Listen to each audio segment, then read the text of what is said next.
So welcome to another Simply Diag video down here in bright and sunny Cheshire. Ain't bright, ain't sunny, at the simplydiag.net community hub. We've got Nissan Qashqai, I think it is, blue with 4 wheels in today for a charging fault. It's had a new alternator. It's still got a charge warning lamp on the dash. So we're just going through the process, going through the assessment, corners and edges, see what's going on with it. We've scanned it using the Topdon Phoenix Max, and it's come up with a U1051 LIN fault. So that's a local interconnect network.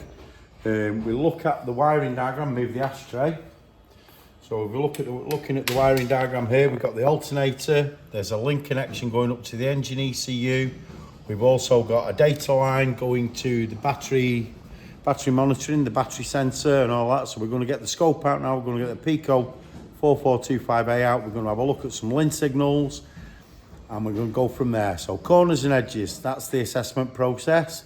Want to know more? Jump into our live Zoom, join our network, jump into our live Zoom and join in with the jobs live as I'm doing them. Thanks for watching, you're awesome.